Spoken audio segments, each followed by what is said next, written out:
સમાચાર વિગતવાર જોઈએ. કેન્દ્રીય લઘુમતી બાબતોના મંત્રી નજમા હેપતુલ્લા અને ભારે ઉદ્યોગ અને સાર્વજનિક ઉપક્રમના રાજ્યમંત્રી જીએમ સિદ્ધેશ્વરે કેન્દ્રીય મંત્રીમંડળમાંથી રાજીનામું આપ્યું છે. લઘુમતી બાબતોના રાજ્યમંત્રી મુખ્તાર અબ્બાસ નકવીને સ્વતંત્ર હવાલો સોંપાયો છે, જ્યારે રાજ્યમંત્રી બાબુલ સુપ્રિયાને શહેરી વિકાસ મંત્રાલય અને શહેરી આવાસ તેમજ ગરીબી ઉન્મૂલન મંત્રાલયમાંથી મુક્ત કરાયા છે. તેઓ હવે જીએમ સિદ્ધેશ્વરના સ્થાને ભારે ઉદ્યોગ અને સાર્વજનિક ઉપક્રમ મંત્રાલયના કાર્યભાર સંભાળશે. ભારે ઉદ્યોગ અને સાર્વજનિક ઉપક્રમ મંત્રી બનાવતા બાબુલ સુપ્રિયોએ ખુશી વ્યક્ત કરી હતી અને તેમણે કહ્યું હતું કે તેઓ નવી જવાબદારી ગંભીરતાથી નિભાવશે. સુપ્રીમ કોર્ટે અરુણાચલ રાજ્યમાં વર્તમાન સરકારને ગેરબંધારણીય ગણાવી છે. સુપ્રીમ કોર્ટે રાજ્યપાલના નિર્ણયને ફગાવી દીધો છે અને સુપ્રીમ કોર્ટ રાજ્યમાં 15 ડિસેમ્બર 2015 જેવી સ્થિતિ યથાવત બનાવવાનો નિર્દેશ આપ્યો છે. 15 ડિસેમ્બર 2015માં રાજ્યમાં કોંગ્રેસની સરકાર હતી અને નવા મતુકી રાજ્યના મુખ્યમંત્રી હતા. સમય પહેલા વિધાનસભા સત્ર બોલાવવાના રાજ્યપાલના નિર્ણયને સુપ્રીમ કોર્ટે ગેરબંધારણીય ગણાવ્યો છે. મીડિયા સાથે વાતચીત કરતા પૂર્વ મુખ્યમંત્રીએ અદાલતના નિર્ણયનું સ્વાગત કર્યું છે. અરુણાચલ રાજ્યમાં 60 વિધાનસભા સીટ છે, જેમાં બીજેપીના સહયોગથી કોંગ્રેસના બળવાખોર નેતા કાલીકુપુલે મુખ્યમંત્રી પદના શપથ લીધા હતા. કાલીકુપુલને કોંગ્રેસના 19 બળવાખોર ધારાસભ્યોનું સમર્થન અને બહારથી 11 બીજેપી ધારાસભ્યો અને 2 અપક્ષ ધારાસભ્યોનું સમર્થન હતું. આંતરરાષ્ટ્રીય ટ્રિબ્યુનલે દક્ષિણ ચીન સાગરમાં ચીનના દાવાને ફગાવ્યો છે, જેનાથી ચીનને ભારે ઝાટકો લાગ્યો છે. આ ચુકાદામાં જણાવ્યું છે કે 9 કેસ લાઇન અનુસાર આ જળ વિસ્તારમાં સંસાધન ઉપર ચીનના અધિકારોના દાવાને કોઈ કાયદાકીય અધિકાર નથી. ટ્રિબ્યુનલે ફિલિપિન્સના અધિકારના દાવાને માન્ય રાખતા કહ્યું છે કે આવા કોઈ ઐતિહાસિક પુરાવા નથી કે ચીનનો આ સમુદ્ર અને તેના સંસાધન ઉપર એકાધિકાર છે. ચીને સંયુક્ત રાષ્ટ્ર સમર્થન ટ્રિબ્યુનલના નિર્ણય ઉપર અસંતોષ વ્યક્ત કર્યો છે. ચીને કહ્યું છે કે હેગના આ ચુકાદાને માન્યતા આપતો નથી અને દરમિયાન ભારતે દક્ષિણ ચીન સાગર ઉપર તમામ પક્ષોને સમુદ્ર કાયદા ઉપર સંયુક્ત રાષ્ટ્ર સંધિનો આદર કરવા આગ્રહ કર્યો છે.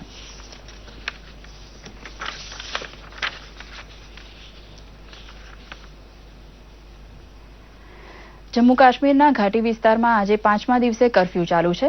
અલગતાવાદીઓએ આજના દિવસને બંધ લંબાવ્યો છે, જેના પગલે જનજીવન અસ્તવ્યસ્ત થયું છે. પ્રધાનમંત્રી નરેન્દ્ર મોદીએ ગઈકાલે કાશ્મીરમાં શરૂ થયેલી હિંસાની હાલત ઉપર સમીક્ષા બેઠક યોજી હતી. 2 કલાક ચાલેલી બેઠકમાં પ્રધાનમંત્રીએ પરિસ્થિતિની જાણકારી મેળવી હતી અને રાજ્યની સ્થિતિ ઉપર ચિંતા વ્યક્ત કરી હતી. પ્રધાનમંત્રીએ ઘાટીમાં લોકોને શાંતિ જાળવવા અપીલ કરી હતી અને રાજ્ય સરકારને સંભવિત મદદ કરવાનો ભરોસો આપ્યો હતો. પ્રધાનમંત્રી કાર્યાલયમાં રાજ્યમંત્રી જીતેન્દ્રસિંહે જણાવ્યું કે જમ્મુ કાશ્મીરની સ્થિતિ પર પીએમ નજર રાખી રહ્યા છે. પીએમએ અમરનાથ યાત્રાની સુરક્ષા અંગે સંતોષ વ્યક્ત કર્યો છે. દરમિયાન જમ્મુ કાશ્મીરના મુખ્યમંત્રી મહેબૂબા મુફ્તીએ લોકોને શાંતિ બનાવવા અપીલ કરી છે. તેમણે લોકોને તે તોફાની તત્વોથી સાવધાન રહેવાની અપીલ કરી છે, જે લોકોને ભડકાવે છે અને હિંસા ઉશ્કેરે છે. શિક્ષક અને વિદ્યાર્થી બંનેને પોતપોતાની ભૂમિકામાં આનંદ આવે તો જ શિક્ષણનો અર્થ સરે. વ્યક્તિને આજીવિકા માટે જરૂરી જ્ઞાન આપવા ઉપરાંત શિક્ષણ વ્યક્તિને જીવનના મહાન આદર્શો ચરિતાર્થ કરવા માટે તૈયાર કરે છે. એ બાબત જરૂરી છે. ભણતરની સાથે જીવન ઘડતર થાય તો શાળા સજા નહીં પણ મજા બને. આવા જ ઉદ્દેશ્યથી મુખ્યમંત્રીએ આજથી જ્ઞાન સપ્તાહની શરૂઆત કરાવી છે. મુખ્યમંત્રીએ વિડીયો કોન્ફરન્સિંગના માધ્યમથી આજે રાજ્યભરની શાળાઓના વિદ્યાર્થીઓ અને શિક્ષકો સાથે સંવાદ સાધ્યો હતો. જ્ઞાન સપ્તાહની આજની થીમ સ્વચ્છતા છે. સ્વચ્છતા ત્યાં પ્રભુતા.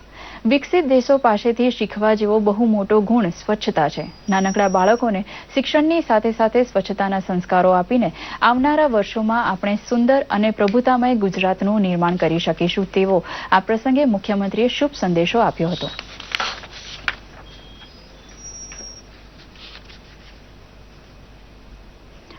ગોધરા કાંડના વધુ એક આરોપીને ઝડપી લેવામાં અમદાવાદ ક્રાઇમ બ્રાન્ચને સફળતા મળી છે. છેલ્લા કેટલાય વર્ષોથી ફરાર ઇમરાન બટુક નામના આરોપીને મહારાષ્ટ્રના માલેગાંવથી ઝડપી લેવામાં આવ્યો છે. ઝડપાયેલા આરોપીની ગોધરા કાંડમાં મુખ્ય ભૂમિકા હોવાનું માનવામાં આવી રહ્યું છે. મળેલી બાતમીના આધારે સ્થાનિક પોલીસને સાથે રાખીને અમદાવાદ એટીએસ દ્વારા આરોપી ઇમરાન બટુકને દબોચી લેવાયો છે.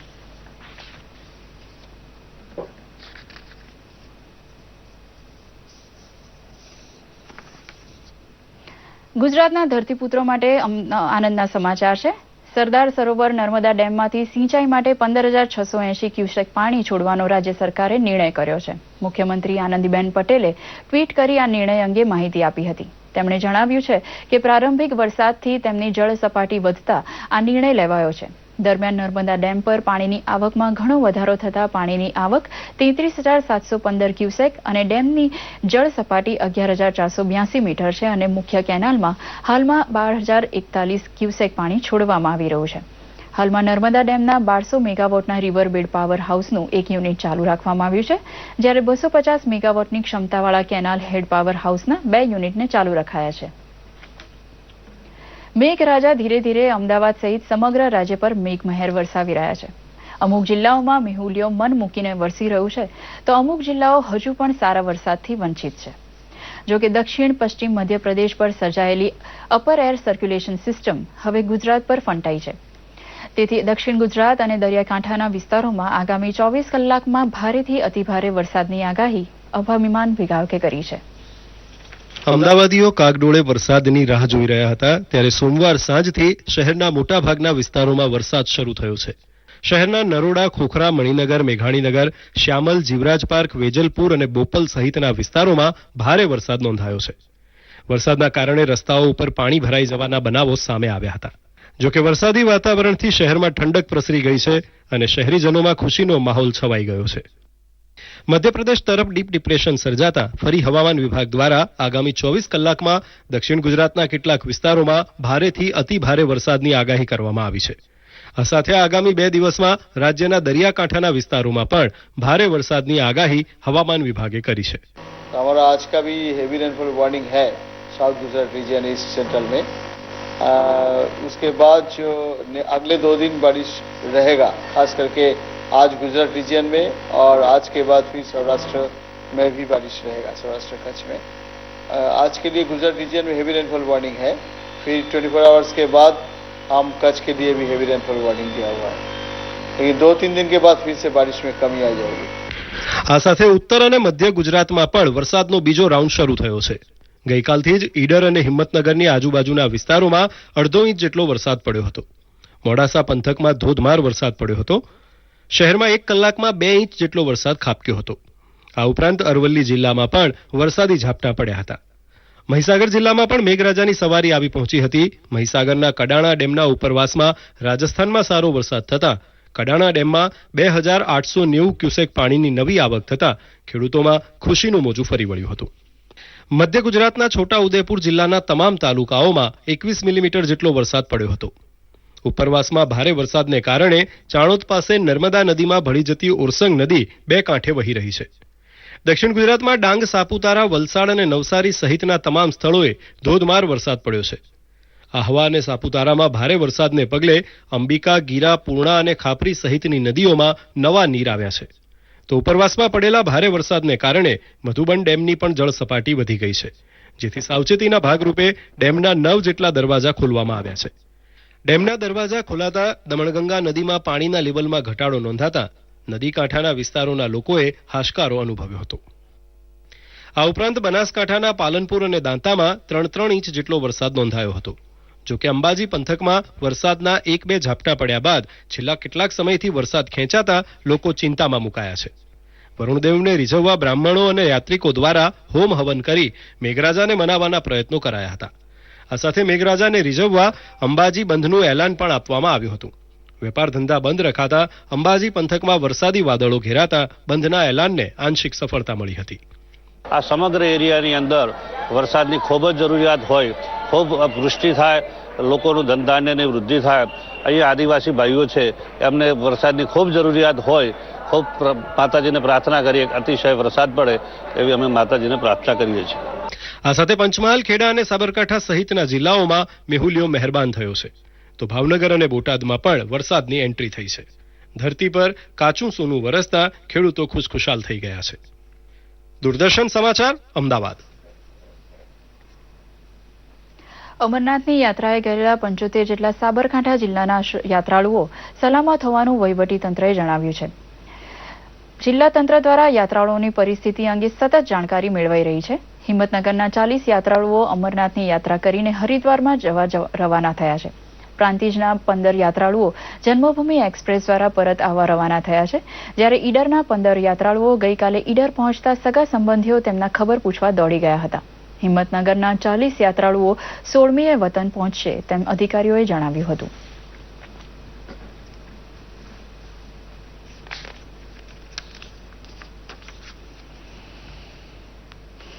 તલોદના યાત્રિકો જે 7 હતા કુલ, એ લોકો અત્યારે કટરા આર્મી કેમ્પ ખાતે સેફ છે. એમને ત્યાંથી આગળ નથી વધવા દીધા. અને પ્રાંતિજના જે 15 હતા એ જન્મભૂમિ એક્સપ્રેસમાં ગઈકાલે ઉધમપુરથી નીકળી ગયા છે. આવતીકાલે સવારે અમદાવાદ પહોંચી જશે. ખેડબ્રહ્માથી નવા યાત્રીઓ ગયા છે. ખેડબ્રહ્માના તો હજુ પહોંચ્યા પણ નહીં હોય, એટલે એમનું સ્ટેટસ મેળવી અને હાલ પરિસ્થિતિ અમરનાથમાં શું જાણવા મળ્યું? અમરનાથમાં અત્યારે તો શાંતિ છે, પરિસ્થિતિ કાબુમાં છે એવું જાણવા મળેલું છે.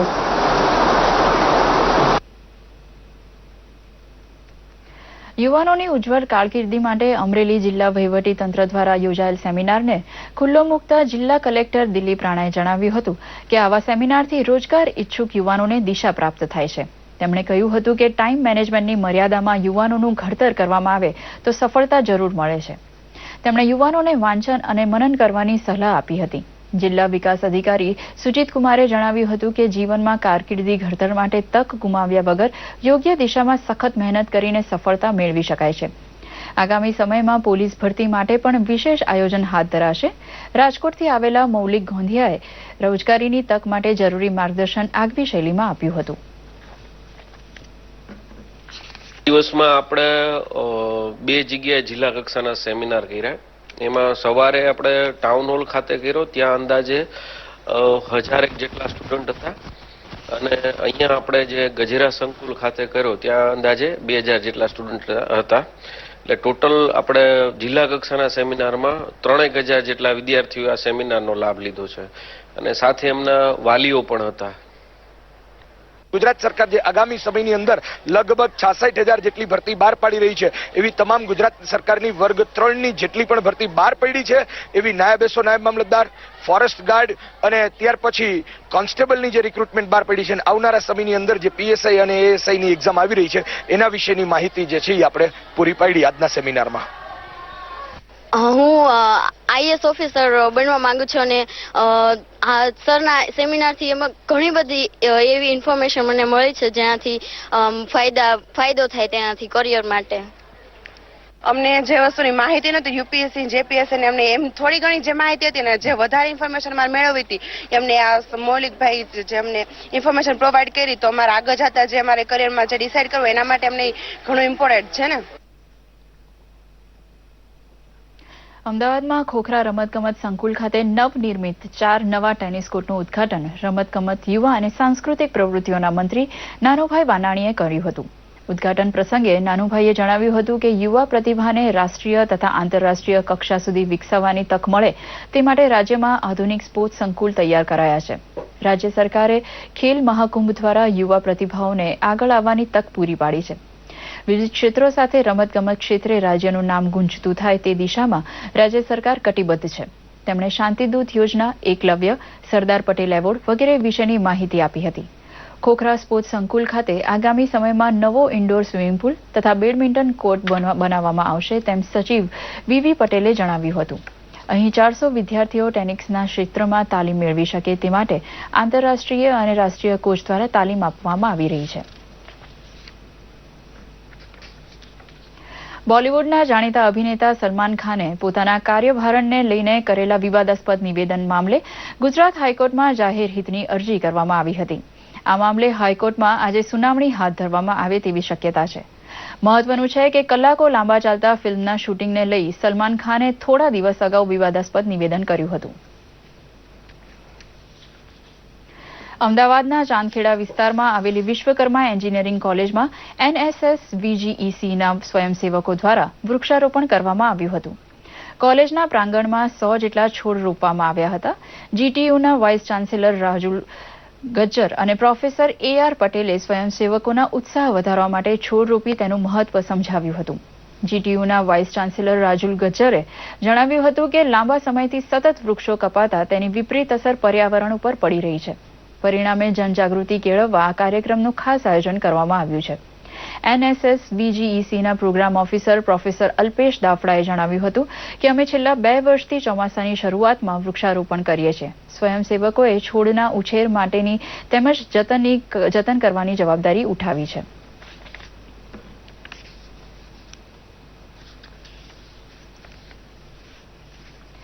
નેપાળ સંસદની 12 સભ્યોની એક સમિતિ ગઈકાલથી કચ્છની 2 દિવસીય મુલાકાતે આવી છે.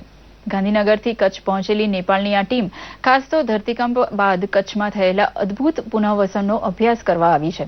નેપાળની ટીમે ભુજમાં વિવિધ સ્થળોની મુલાકાત લીધી હતી.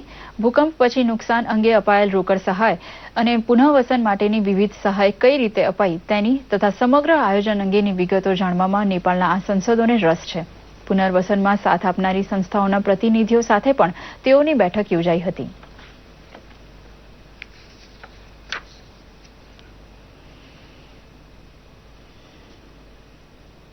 वास्तव में ये कर्ज में जितने भी एनजीओ आईएनजीओ और गवर्नमेंट की तरफ से जो काम हुआ है उसका मैं बहुत आभार प्रकट करना चाहता हूँ.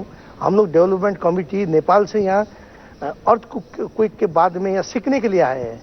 हमने दिल्ली में भी सुषमा स्वराज जी को मिला था, परराष्ट्र मंत्री को. उसके बाद में अजय टमाटा वहाँ का स्टेट मिनिस्टर को भी मिला था, वहाँ के सारे नेताओं को भी मिला था. हमें बहुत खुशी लगा है और हमने बहुत कुछ यहाँ आके सीखा. मैं भारत सरकार को भी बहुत बहुत धन्यवाद देना चाहता हूँ. जो प्रेजेंटेशन हुआ 4 presentation, it was very very excellent, very wonderful present here. वो प्रेजेंटेशन से हम बहुत बात सीखी. रिकंस्ट्रक्शन के हम वही दौर पे है. यहाँ से बहुत कुछ बात सीखने का लिए आए थे, वो सीखे. अब कुछ बात में हम फील्ड विजिट से जाएंगे. હવે જોઈએ કેટલાક મહત્વના સમાચાર સંક્ષિપ્તમાં.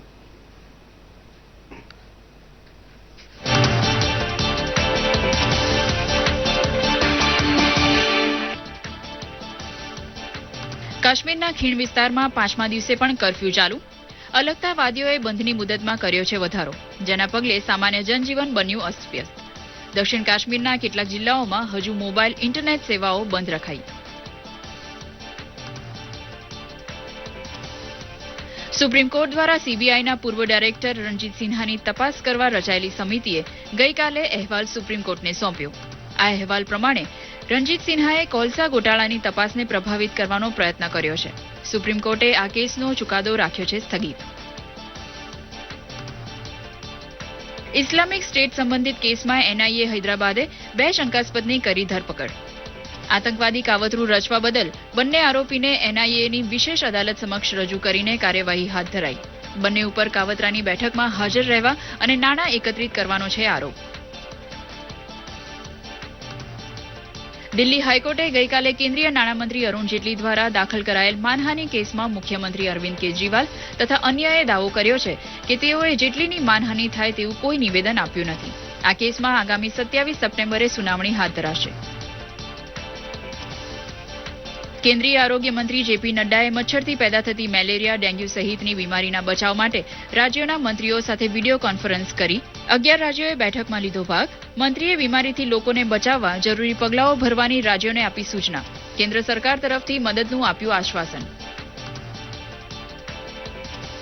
બ્રિટનમાં કન્ઝર્વેટિવ પાર્ટીના નેતા થેરેસા મે આજે પ્રધાનમંત્રી પદ સંભાળી શકે છે. 67 વર્ષીય થેરેસા બ્રિટનની બીજી મહિલા પ્રધાનમંત્રી બનશે. પ્રધાનમંત્રી ડેવિડ કેમરૂને જનમત સંગ્રહ દ્વારા બ્રિટનના યુરોપીય સંઘથી બહાર આવવાના નિર્ણય બાદ રાજીનામું આપવાની કરી હતી જાહેરાત. ઇટલીમાં 2 ટ્રેનની ટક્કરમાં 25ના મોત, 50 ઇજાગ્રસ્ત. શહેર બાર્લેટા અને બારી વચ્ચે એક જ પાટા ઉપર 2 ટ્રેન સામસામે અથડાતા આ દુર્ઘટના સર્જાઈ. બચાવ કાર્ય દરમિયાન વધુ ઇજાગ્રસ્ત બાળકને હેલિકોપ્ટર દ્વારા હોસ્પિટલ લઈ જવાયો હતો. ઘણા ઇજાગ્રસ્તોની હાલત ગંભીર. પેશાવર સ્થિત આર્મી સ્કૂલમાં ડિસેમ્બર 2014માં થયેલ હુમલાનો માસ્ટર માઇન્ડ અફઘાનિસ્તાનમાં અમેરિકી ડ્રોન હુમલામાં માર્યો ગયો. અફઘાનિસ્તાનમાં નંદનહાર પ્રાંતમાં બંગાર વિસ્તારમાં શનિવારે અમેરિકી ડ્રોન હુમલામાં ઉમર મંસૂરની સાથે અન્ય આતંકવાદી સરકુલ્લા પણ માર્યો ગયો. અમેરિકામાં ડેમોક્રેટિક પાર્ટી તરફથી રાષ્ટ્રપતિ પદના ઉમેદવાર હિલેરી ક્લિન્ટનને તેમના કટ્ટર હરીફ બર્ની સેન્ડર્સ તેમના સમર્થનમાં સાથે આવતા હિલેરીને ભારે સમર્થન મળ્યું. અમેરિકામાં રાષ્ટ્રપતિની ચૂંટણી 8 નવેમ્બરે.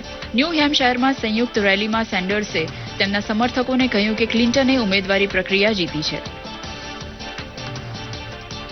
નેપાળના પ્રધાનમંત્રી કેપી ઓલીના નેતૃત્વવાળી સરકારમાંથી કમ્યુનિસ્ટ પાર્ટી ઓફ નેપાળે સમર્થન પાછું ખેંચતા ઊભું થયું રાજકીય સંકટ. ઓલી સરકાર ઉપર ગત સમજૂતી લાગુ નહીં કરવાનો આરોપ.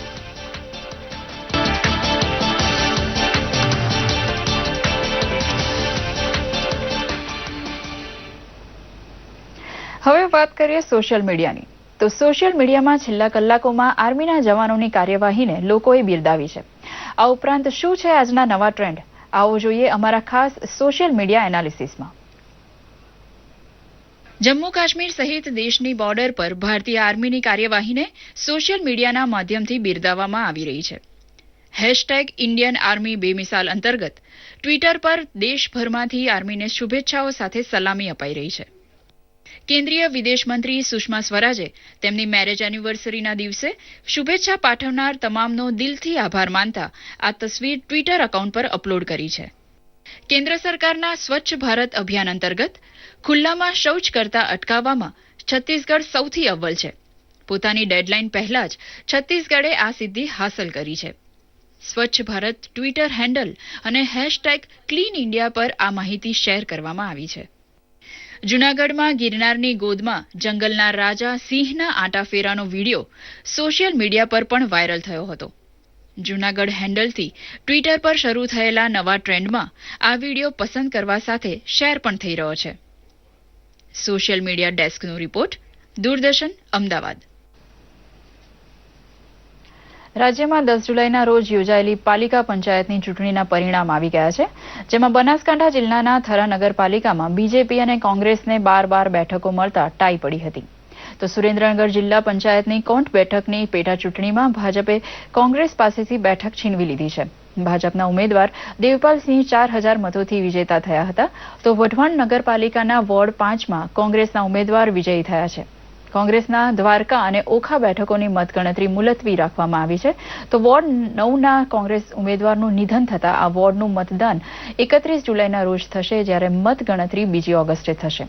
તમામ 36 બેઠકોની મતગણતરી એક સાથે થશે. જૂનાગઢના વોર્ડ 9માં ઇબ્રાહીમ કુરેશી વિજયી થયા હતા, જેઓ છેલ્લે હાલમાં સદસ્ય છે. વિસાવદરમાં 2 બેઠકો પણ ભાજપના ફાળે ગઈ છે.